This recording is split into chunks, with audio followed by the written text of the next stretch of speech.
On today's Toy Spot, we're going to be having a look at the Superman Returns. We're going to be looking today at the missile launching Lex Luthor.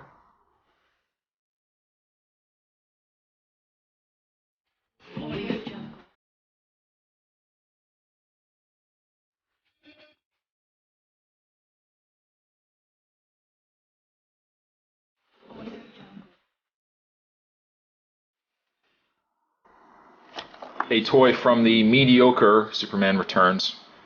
Such had high hopes for that movie and totally disappointed, but stemming from this movie came relatively good figures, for what they are. I think they're one step up from the Green Lantern figures that we've received. But missile launching Lex Luthor, I gotta say, and I probably will comment on it again, a very cool likeness of Kevin Spacey. The picture up the top features a Brandon Routh. It kind of looks like Brandon Routh. It looks like an aged Brandon Routh. On the back, shows you how to install the missile. It comes with Lex Luthor. Other figures you can receive. Interesting enough, the thing about the packaging here is it doesn't give you names for any of the characters or any of the figures. It just says collect by color, and then the color actually tells you strength, power, or flight. Did we really have to get this complicated with a figure? Did we? I don't know. Maybe I'm missing something. I don't think kids really say, "Oh, Dad, I gotta get something that has from flight. No, I already have 3 powers. I have to get a flight." No kid's gonna do that. Kids are just gonna say, "I want Superman. I want Lex Luthor. I want my real dad." Something along those lines. They wouldn't necessarily want to shop by color. I don't know. But that's packaging aside on the Lex Luthor.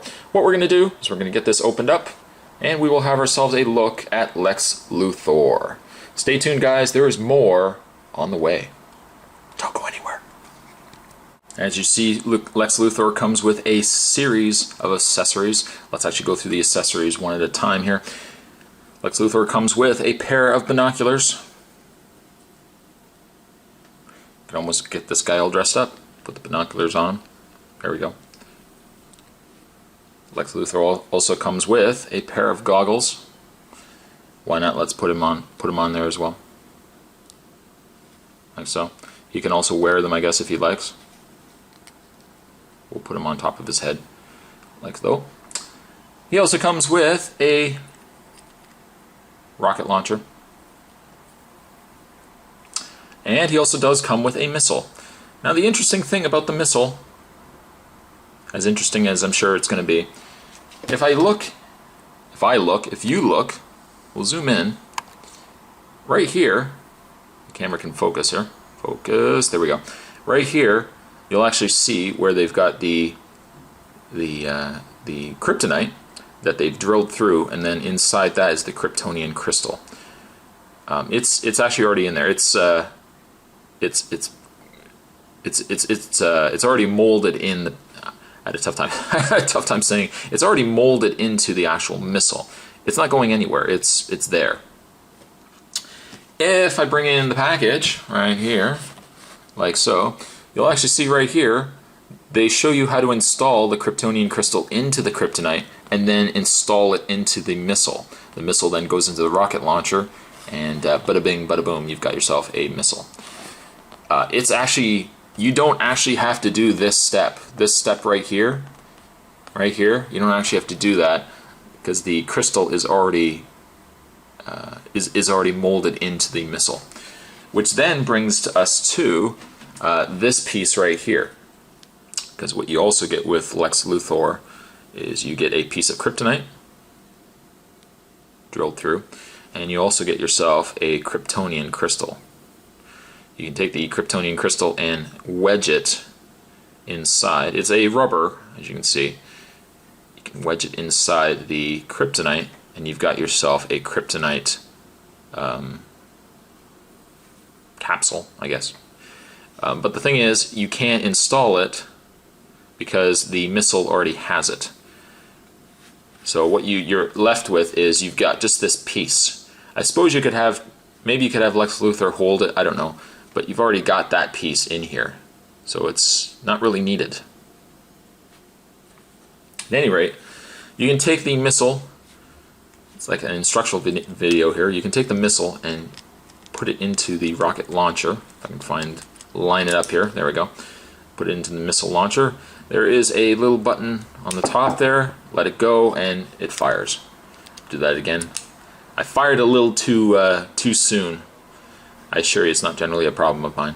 Fire the missile and boom. You get actually a pretty good range. It's a heavy enough missile too that you could probably get quite a distance with it. But you get that. Not bad. It's a nice little accessory. Very large handle, I might add too. Alright, so there's accessories out of the way. Let's actually have a look at Lex Luthor. We'll zoom the camera in. Is the camera going to focus? I don't know why the camera doesn't want to focus today. It's just one of those days, I guess. As I mentioned, this is probably one of the nicest Superman figures because it looks so much like Kevin Spacey. I guess having said that, if you took this head and put it on another figure, you could maybe, make the various characters that Kevin Spacey has portrayed. It's a shame his head is a little too big. You can make yourself a John Doe from 7, but a very cool looking sculpt on the face. I really like that. Now, one thing I find with Lex Luthor is the fact that his hands are incredibly large. I know he's wearing mitts, but they are very large hands. The benefit of the Superman Returns figures is, unlike the Green Lantern movie figures, the smaller scale figures, at least the Superman Returns figures had better articulation. Let's go through it, shall we? Lex Luthor's head can rotate back and forth. You're not going to get very much movement just because of the collar, I guess, on his jacket is going to get in the way a bit. His arms can rotate. Hello, elbow articulation. Nice to see you. We've missed you. He also does have a waist swivel. His legs can bend, and oh, hello, knee articulation. Nice to see you, my friend. Come on in. So it goes to show, even making this for a kid, that there's no reason why you have to sacrifice on articulation. A very cool figure. Not a great movie, but at least the figures are relatively decent. And I would say fairly inexpensive to find nowadays. Just due to the fact that the likeness is so good on this Lex Luthor, I'm going to probably give this figure about a 6.5. It's really not a bad figure. And I definitely would say it definitely looks like Kevin Spacey. Today's Toy Spot, we were having a look at a Lex Luthor from a Superman Returns figure line. It's really a shame. I know, it's just really a shame that the movie sucks so bad. But I thank you guys for watching, as you always do. Stay tuned for more Toy Spots on the way. And I will see you guys next time.